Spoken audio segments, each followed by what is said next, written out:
ഇന്ന് നമ്മൾ പോകുന്നത് സ്വിറ്റ്സർലൻഡിലെ മൗണ്ട് പിലാത്തോസിലേക്കാണ്. പ്രകൃതി രമണീയ പ്രകൃതിയായും നമ്മുടെ മനസ്സിനെ വീണ്ടും വീണ്ടും ആകർഷിക്കുന്ന സ്വിറ്റ്സർലൻഡിലെ മൗണ്ട് പിലാത്തോസിലേക്കാണ് യാത്ര. നമ്മൾ സൂറിച്ച് സിറ്റിയിൽ നിന്നും ഏകദേശം 2 മണിക്കൂർ യാത്ര ചെയ്തിട്ടാണ് മൗണ്ട് പിലാത്തോസിൻ്റെ അടിവാരത്തെത്തിയത്.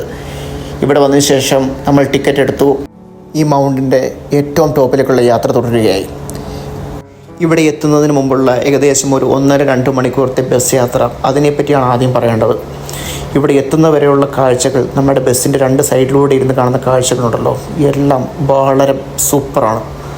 നമ്മൾ പണ്ട് നമ്മുടെ കലണ്ടറിൻ്റെ സീനറിയിലായിരുന്നു, കലണ്ടറിൽ വീട്ടിൽ തൂക്കിയിട്ടുന്ന കലണ്ടറിൻ്റെ സീനറിയിൽ അത് കാണുന്ന അതേപോലെയുള്ള പിക്കുകൾ, അതുപോലെയുള്ള കുഞ്ഞു കുഞ്ഞു വീടുകൾ, പശുക്കൾ മേയുന്ന പാടങ്ങൾ, ഒന്നും പറയണ്ട.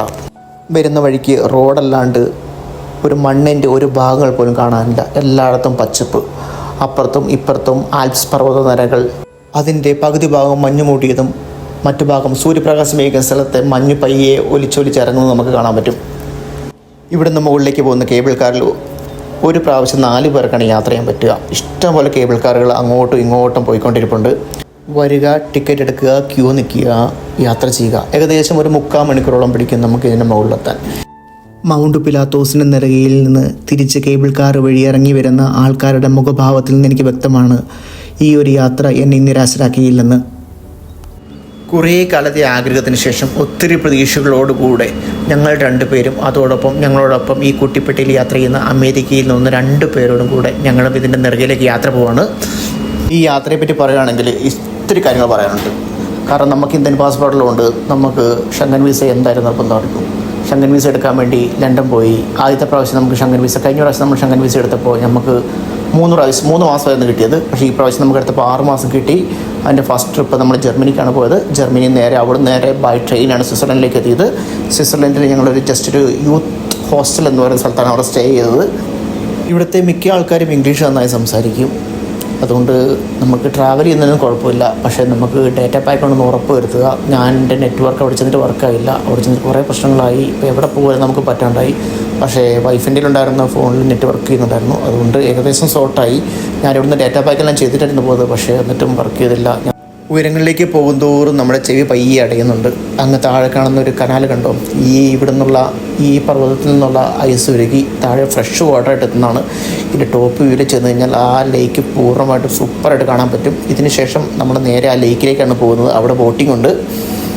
ഒരു 4 സ്റ്റേഷനായിട്ടാണ് നമ്മൾ ഇവിടുന്ന് പോകുന്നത്. ഇത് ഒറ്റ കേബിളായിട്ടല്ല പോകുന്നത്. ഇവിടെ ചെല്ലുന്നു, എന്നിട്ട് ഇതിൻ്റെ 4 സ്റ്റേഷനിൽ നമ്മൾ ഇറങ്ങും. ജസ്റ്റ് ഇറങ്ങുക, അവിടുത്തെ ഒരു വ്യൂ ഒക്കെ കണ്ട് കയറി പോവുക. കാരണം ഈ കേബിൾ ടൈറ്റ് ചെയ്യാൻ വേണ്ടി അതിൻ്റെ അവിടെ ഒരു പില്ലറെല്ലാം വാർത്ത് അവരങ്ങനെ ചെയ്തിട്ടുണ്ട്. ഓരോ സ്റ്റേഷനിൽ നമ്മൾ ഓർക്കും ഇതെന്താ കഴിയാത്ത. നമ്മൾ മുകളിലേക്ക് നോക്കുവാണെങ്കിൽ ചില ഭാഗങ്ങൾ കണ്ടോ, ഇതാണ് നമ്മൾ പറഞ്ഞ ഒരു സ്റ്റേഷനിലെത്തി. ആ സ്റ്റേഷനിൽ ജസ്റ്റ് അവിടെ നിന്ന് നമ്മൾ സ്റ്റോപ്പ് ചെയ്ത് നമ്മുടെ അവിടെ നിന്നുള്ളൊരു വ്യൂ ഒക്കെ കണ്ട് അപ്പം തന്നെ കയറി പോകണം കേട്ടോ. ഏകദേശം ഒരു 5 മിനിറ്റോളം നമുക്ക് അവിടെ നിൽക്കാൻ പറ്റുള്ളൂ. കാരണം ഇങ്ങനെ ഈ കേബിൾ കാർ ഇങ്ങനെ വന്നുകൊണ്ടിരിക്കുകയല്ലേ. അപ്പം അതിൻ്റെ അകത്ത് വരുന്ന ഇതിന് ശേഷം ഈ വ്യൂ കണ്ടതിന് ശേഷം നമ്മൾ അടുത്ത കേബിൾ കാർ കയറി ഇതിൻ്റെ വേറെ മുകളിലേക്ക് പോകും. നിങ്ങൾക്ക് അവിടെ നിന്ന് കാണാം, ആ സൈഡിൽ കൂടെ മുകളിലേക്കുള്ള കേബിൾ ലൈനുകൾ കാണാൻ പറ്റും. ഇനി ഇവിടെ നിന്നുള്ള യാത്രയാണ് സൂപ്പർ. ഇനി കയറുന്ന കേബിൾ കാർ ഏകദേശം ഒരു 50 പേരോളം കയറാൻ പറ്റുന്ന കേബിൾ കാറാണ്. ഇതാണ് ഏറ്റവും ഡീപ്പായിട്ടുള്ള ഭാഗത്ത് നമ്മൾ നിൽക്കുന്നത്. ഇവിടെ താഴേക്ക് നോക്കിക്കഴിഞ്ഞാൽ നമുക്ക് നല്ല പേടിയാവും. ഫുള്ളൊരു ഗ്ലാസ് കൊട്ടാരത്തിൻ്റെ അകത്ത് നിന്നിട്ടാണ് നമ്മൾ ഈ വീഡിയോ എടുക്കുന്നത്. അതുകൊണ്ട് ചെറിയൊരു ഗ്ലെയർ ഉണ്ടാവും. പക്ഷേ താഴത്തെ കനാൽ കണ്ടത്, ഞാൻ നേരത്തെ പറഞ്ഞില്ലേ, കനാൽ നമുക്ക് പൂർണ്ണമായിട്ടും അടിപൊളിയായിട്ട് കാണാൻ പറ്റുന്നു.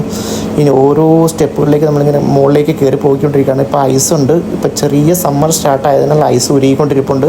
എന്നാലും മുകളിൽ ചെല്ലുമ്പോൾ ഫുൾ ഐസാണെന്ന് പറഞ്ഞ് അതുകൊണ്ട് ട്രെയിൻ സർവീസ് അവർ നിർത്തി വെച്ചേക്കാം. ഈ ട്രെയിൻ സർവീസ് ഉണ്ടായിരുന്നെങ്കിൽ നമ്മൾ ഈ മൗണ്ടൻ്റെ ഏറ്റവും മുകളിൽ നിന്ന് ട്രെയിൻ വഴി താഴെ നമ്മൾ കാണുന്ന കായലില്ലേ, അതിലേക്ക് നമ്മൾ ട്രെയിൻ വഴിയാണ് ഇവിടെ താഴേക്ക് എത്തുന്നത്. പക്ഷേ കാലാവസ്ഥ പ്രശ്നം കൊണ്ട് ഇന്ന് ട്രെയിൻ സർവീസ് താഴേക്കില്ലെന്നാണ് പറഞ്ഞത്. അതുകൊണ്ട് നമ്മൾ ഈ വന്ന കേബിൾ കാറിന് തന്നെ താഴേക്ക് തിരിച്ചു പോകും. ഏകദേശം നമുക്കൊരു 2-3 മണിക്കൂറോളം നമുക്ക് മുകളിൽ സ്റ്റേ ചെയ്യാം. മുകളിൽ നല്ല സൂപ്പർ ഹോട്ടലുണ്ട്. ഈ ട്രെയിൻ സർവീസ് മുടങ്ങിയത് കൊണ്ട് നമുക്ക് ഒരു ഫ്രീ ഡ്രിങ്ക് തരുമെന്നാണ് പറഞ്ഞത്. പക്ഷേ നമുക്ക് ആ കിട്ടുന്ന ഒരു എക്സ്പീരിയൻസ് ഒരിക്കലും ഒരു ഫ്രീ ഡ്രിങ്ക് കഴിച്ച് കഴിഞ്ഞാൽ ശരിയാവില്ലല്ലോ. എന്നാലും ഓർമ്മയിൽ സൂക്ഷിക്കാം. പിലാത്തോസിൻ്റെ നെറുകയിൽ പോയി അവിടുത്തെ ഹോട്ടലിൽ നിന്ന് ഡ്രിങ്ക് മേടിച്ച് കഴിച്ചെന്ന് പറയാമല്ലോ. ഈ ഒരു 50 പേരോളം കൂടിയാണ് ഇതിൻ്റെ ഏറ്റവും മുകളിലേക്ക് കയറുന്നത്. ഇതിൻ്റെ ഓരോ സൈഡുകളിലും നമ്മുടെ കാട്ടാടിനെ കാണാം. അവരിങ്ങനെ തുള്ളിക്കളിച്ച് അതിൻ്റെ സൈഡിൽ കൂടെ നടക്കുന്നത്. വന്ന വഴി മറക്കാത്തത് കൊണ്ട് താഴേക്ക് തിരിഞ്ഞ് നോക്കിയപ്പോൾ നല്ല പേടി തോന്നി. ഈ മലയ്ക്ക് കുറേ ഹിസ്റ്ററികൾ പറയാനുണ്ട്. ഇവിടെ പണ്ടൊരു വ്യാളി ഉണ്ടായിരുന്നെന്നും ആ വ്യാളിയെ കീഴ്പ്പെടുത്താൻ വേണ്ടി ഒരാൾ വന്നു, അതിനെ കീഴ്പ്പെടുത്തി കൊന്നതിന് ശേഷമാണ് ആൾക്കാരിവിടെ താമസം തുടങ്ങിയെന്നൊക്കെ അങ്ങനെയുള്ള കുറേ കഥകളും കുറേ മിത്തുകളൊക്കെ ഉണ്ട് ഇതിൻ്റെ പുറകിൽ. അങ്ങനെ നമ്മൾ പീലാത്തോസിൻ്റെ നെറുകയിലെത്തിയിട്ടുണ്ട്. ഏറ്റവും ടോപ്പിലാണ് നമ്മളുള്ളത്. ഇപ്പം ഫുൾ ഐസാണ്. ഐസ് ഊറ്റിക്ക് വെള്ളം ഇങ്ങനെ ഒഴുകും നമുക്ക് കാണാൻ പറ്റും. നമ്മുടെ മുമ്പിൽ കാണുന്ന ഐസാണ്. ഈ ഐസുകളിലൂടെ എല്ലാം കാട്ടാടുകളുണ്ട്. ഇഷ്ടംപോലെ കാട്ടാടുകൾ അതിൽ ഇതിലൊക്കെ നടപ്പുണ്ട്. നിങ്ങൾക്ക് ഞാൻ സൂം ചെയ്യുന്ന വീഡിയോ സൂം ചെയ്താൽ കാണാം. അതിൽ ഒരു ആട് നടക്കുന്നത് കാണാം. അതുപോലെ ഞങ്ങളുടെ സൈഡുകളിലൊക്കെ ആടുകളുണ്ട്. ഇതിൻ്റെ ഈ ഒരു ലെയറിൽ നിന്നാണ് ഇത്രയും നേരം നമ്മൾ താഴെ നിന്ന് വരുമ്പോൾ 4 പേരായിട്ട് വരുന്ന കേബിൾ കാർ ഇതിൻ്റെ തൊട്ട് താഴത്തെ സ്റ്റേഷനിൽ നിന്നും മാറുകയും അതൊരു വലിയ കേബിൾ കാറായി ഏകദേശം 50 പേർക്കോളം മുകളിലേക്ക് കയറാവുന്ന രീതിയിലാണ് നമ്മൾ വരുന്നത്. ഈ ഒരു മലമുകളിൽ ഇവരുണ്ടാക്കി വെച്ചേക്കുന്ന ഓരോ സാധനങ്ങൾ കാണുമ്പോൾ ഉണ്ടല്ലോ, ഈ ആൾക്കാരെ സ്തുതിക്കാതെ മേല. അവരുടെ ബുദ്ധിയും അവരുടെ ഹാർഡ് വർക്കും എല്ലാം സൂപ്പറാണ്. എല്ലാ തരത്തിലും അവർ ആ ഒരു സിസ് ക്വാളിറ്റി എന്തായാലും അവർ മെയിൻറ്റെയിൻ ചെയ്തിട്ടുണ്ട്. ഈ കാണുന്ന കായലിലേക്കായിരുന്നു നമുക്ക് ഈ മൗണ്ടൻ്റെ ടോപ്പിൽ നിന്ന് ട്രെയിൻ യാത്ര പോകേണ്ടത്. പക്ഷേ പ്രകൃതി നമ്മളെ ചതിച്ചാശാനെ ഇതിൻ്റെ ഫുള്ള് മഞ്ഞ് മൂടിക്കിടക്കുകയാണ്. ഈ മഞ്ഞ് താഴെ ഇല്ലായിരുന്നെങ്കിൽ നമുക്ക് ആ ട്രെയിൻ വഴി താഴേക്ക് പോകുമായിരുന്നു. അതൊരു ഭയങ്കര അനുഭവമായിരുന്നു. താഴെ നമ്മളെ കാണിച്ചു തന്നു. റെയിൽവേ ട്രാക്ക് മുഴുവൻ മഞ്ഞ് മൂടിക്കിടക്കുകയാണ്. ഇതാണ് എൻ്റെ ഏറ്റവും ടോപ്പ് കേട്ടോ. ഈ ടോപ്പ് ഇതിൻ്റെ അകത്ത് ഒരു ഹോട്ടലുണ്ട്. ആ ഹോട്ടലിൽ നമുക്ക് ആവശ്യത്തിനുള്ള സാധനങ്ങളൊക്കെ നമുക്ക് കിട്ടും. നമുക്ക് ഡ്രിങ്ക്സോ ബിയറോ അതുപോലെ ആൽക്കഹോളോ ഫുള്ളൊരു ആൽക്കഹോളിക് വെതർ ആയതുകൊണ്ട് എന്ത് സാധനങ്ങൾ നമുക്ക് ഇവിടുന്ന് മേടിച്ചടിക്കാം. ഒരു റെസ്ട്രിക്ഷൻസ് ഇല്ല. ആരും നമ്മളെ ഒന്നും പറയില്ല. എല്ലാം നമ്മുടെ സ്വന്തം ഇഷ്ടമാണ്. ഇതിൻ്റെ മുകളിലേക്ക് നമുക്കിനി കയറി പോകാം. പക്ഷേ എല്ലാവരും ഒരുപോലെ ആയതുകൊണ്ട് അതിൻ്റെ മുകളിൽ പോയിട്ട് ഇനി ശ്വാസം കിട്ടാതിരിക്കണ്ടല്ലോ. എവിടെ തിരിഞ്ഞാലും ഐസ്. അങ്ങനെ നമ്മളും പീലാത്തോസിൻ്റെ ടോപ്പിലെത്തി. ഞങ്ങൾ വന്ന വെതർ സൂപ്പറായിരുന്നു. ഏകദേശം ഒരു 26 ഡിഗ്രി ഉണ്ട് ഇപ്പം. സൂപ്പറാണ്. എന്നിട്ടും ആ മഞ്ഞ് അവിടെ നിലനിൽക്കുന്നുണ്ട്. ഞങ്ങളെ താഴേന്ന് മുകളിലേക്ക് കൊണ്ടുവന്ന് ഗൈഡ് ഞങ്ങളോട് പറഞ്ഞു ഇന്നലെ ഇവിടെ മുഴുവൻ ഐസായിരുന്നെന്ന്. അങ്ങനെ വന്ന് കണ്ടതിൽ ഒരു നഷ്ടബോധവുമില്ലാതെ ഞങ്ങൾ 2 പേരും തിരിച്ച് ഞങ്ങളുടെ സൂറജ് സിറ്റിയിലെ റൂമിലേക്ക് യാത്ര പോവാണ്. Bye bye.